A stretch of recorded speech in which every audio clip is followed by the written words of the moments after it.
Many of you present here have heard that our company lost its status of LIR, and I will tell you actually what happened.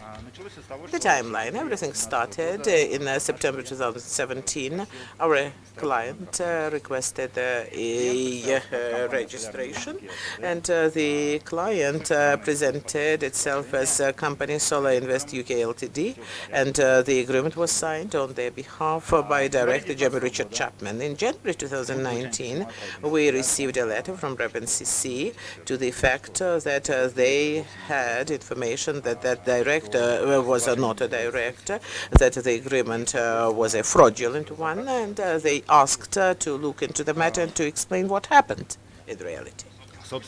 And in the course of investigation, we found out that we made an error, and error was committed when we were validating the counter-agent. So this director, James Richard Chapman, he was not director of Solar Invest UK Limited, but he was a director of another company that is Solar Invest Ltd. But this was only found out after the glitch. So the contract looked like this, so he put a signature, so it looks like a facsimile. On the other hand, it also looks like a facsimile, and on the other hand, it looks like a signature. But this is something that forensics need to look at. So we informed REP NCC that we are starting internal investigation, external check. So we found out that the director was not the director, so we informed REP NCC, and after that, REP NCC answered that the membership, the issue concerning our membership, has been handed over to the management. And then, at the end of February, we received an email that was official notification of termination.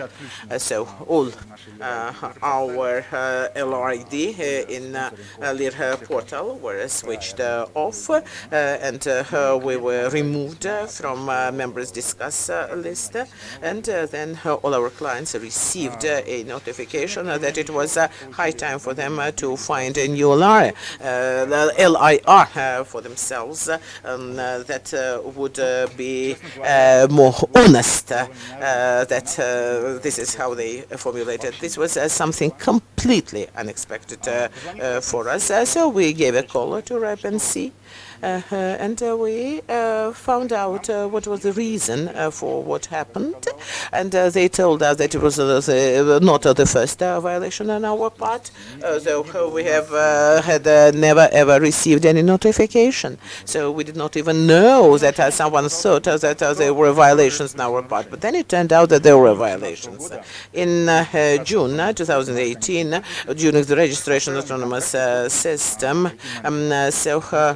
IT manager signed the documents, and we sent this document to NCC, and after that one of the staff members of NCC asked us whether or not the manager was authorized to sign the document. Of course, we asked the user about that, and we received the answer that they did not know, and they said that probably the manager was not authorized, and then they said, okay, so if you don't like it being signed by the manager, it can be signed by the director, and it was signed by the director, and we sent the document to REP NCC, and of course we asked for the scan of the director's passport, etc., and we needed the validation, and after that the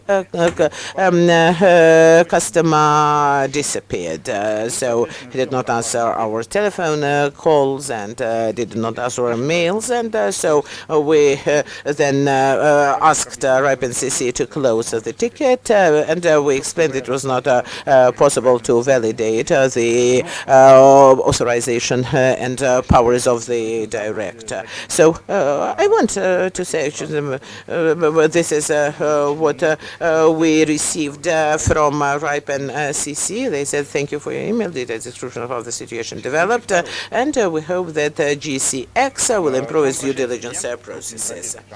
Another case, a client requested us to get registers for IPv6 PI.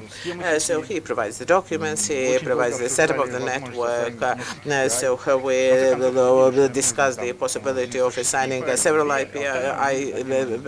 PIs, and it turned out that they needed two, and the process took several months. The customer several times changed the setup of the network, and we're providing all these updates to RIPE NCC, and this probably led to certain misconceptions in RIPE NCC. They asked us to close the ticket, so the ticket was closed on the RIPE NCC initiative, and then RIPE NCC staff again reminded us that it is necessary to look better into the documents and not be sending contradictory information. So many words have been stated about transparency, open sea. Everyone today speaks about transparency. They need to have transparency. But in actual reality, we do not see much transparency, because you do not see expressly formulated warnings by our RIPE NCC saying that you are wrong, you did something wrong, etc. Before we were closed, we were shut down, probably it would have been possible to conduct an audit. Probably would have been possible to find some non-bona fide end users, etc. So it turns out that there is no right to make a mistake, even a minor mistake. And several words about the NetApp company. So we think that NetApp also had a problematic client, and most that client was from the UK, and probably they got that client from the same source as ourselves. So we see definitely that all this represents the consequences of certain criminal activities on the part of the third persons. What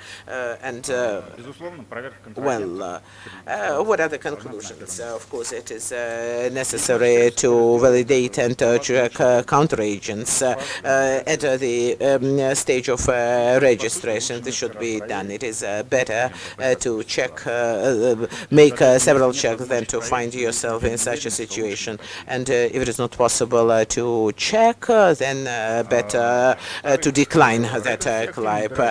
RIPE NCC very actively accepts new members, but they do not see much interest in the registration activity. So they do not look into the registration. So if you are a multi-LIR and you have several LIR accounts, then this would look not very well. So there are no express bans and prohibitions, but this does not look very nice, I would say. What else? So starting from 2019, RIPE NCC started very actively looking at the data, but I have to say that over 15 years a lot of non-actual information has been accumulated. This information has to be put in order, not through repressions, but through very thorough work with your members. Thank you. Perfect. And I think that many representative LIRs have questions, and probably they have questions not only to Nikolay, but also to representatives of the top management of the RIPE NCC. If I may, I would like to take the opportunity of the microphone being in my hand, and I would like to ask you a question. You spoke about 3 cases of not very good cooperation with RIPE NCC. These were autonomous systems. In all the 3 cases, it was not IP4 addresses that represent the object of fraud. And how many requests you had? So one in 2017, one in 2018, and one in 2019. online, but all in all, so what amount of resources you had, of requests you had? So probably some 20. Probably a little bit more. Nikolay Bogdanov. So the request on IPv4, was it a valid request from actually existing company? Yes, that was in the company. So the representatives telephone and contact information, and there was a telephone communication. So that was a live customer. So Ripen CC, in fact,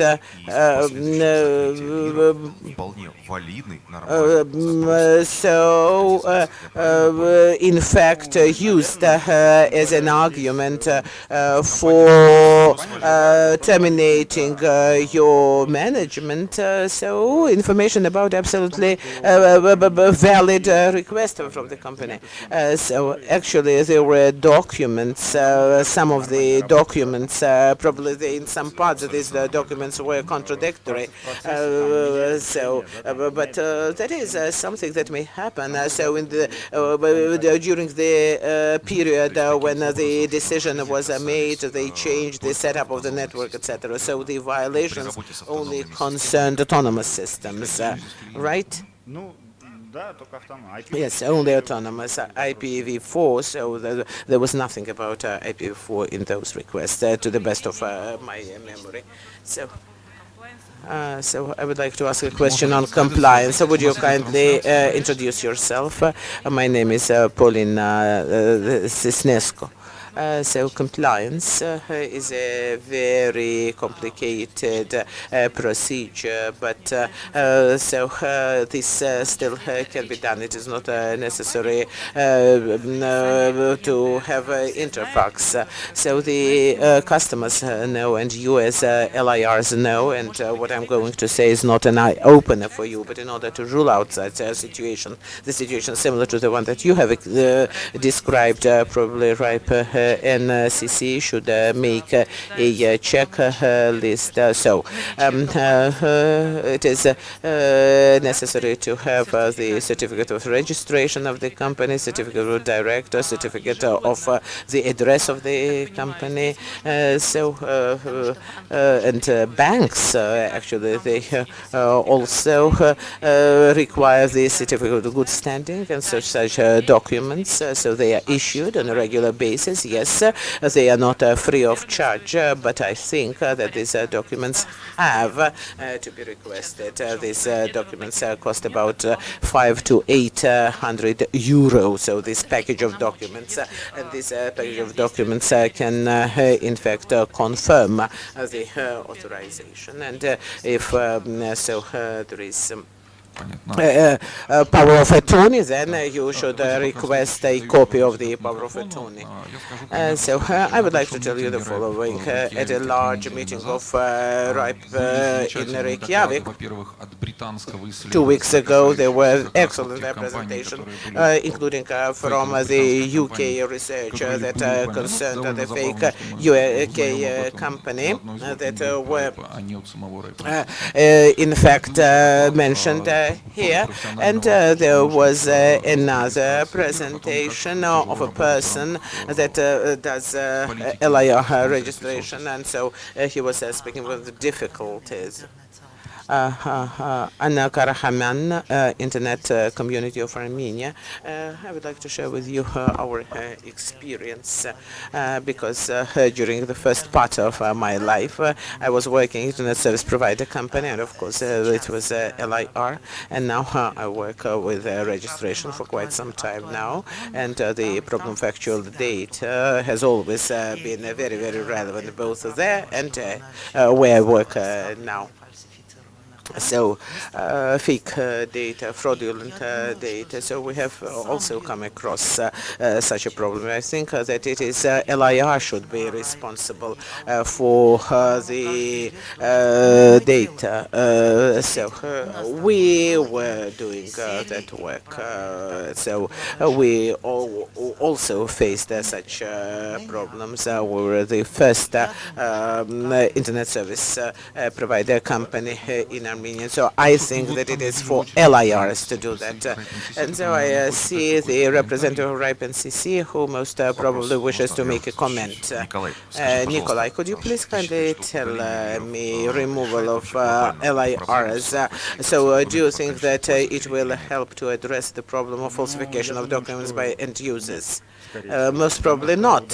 So this is my opinion, because removal of LIR, this is a symptom. If we remove the LRI and the LRI is no longer able to interact with the end user who was the reason for LIR being removed, so this does not solve any problem. Пожалуйста, представьтесь. Благодарю. Я благодарю переводчиков. Управляющий директор RIPE NCC. Я думаю, что сейчас не время и не тот формат, когда можно очень детально рассматривать те кейсы, которые, в общем-то... Some hints we can take from the presentation and from our conversations that we had yesterday about some of the aspects of how we deal with cases that can be improved. And like I said yesterday in my presentation, we're happy to do that. I think this case was handed off into arbitration, like some other cases as well, and the outcome is public. So while I understand your concerns, what we talked about yesterday as well, I do think that it is the responsibility of the LIRs, of our members, to deal with their customers and their business partners responsibly and employ some good due diligence there in your relationships, as well as we do with you. And again, I don't think we should talk about details of the cases here in public, but happy to continue talking to you, if that helps. Yeah, thank you very much.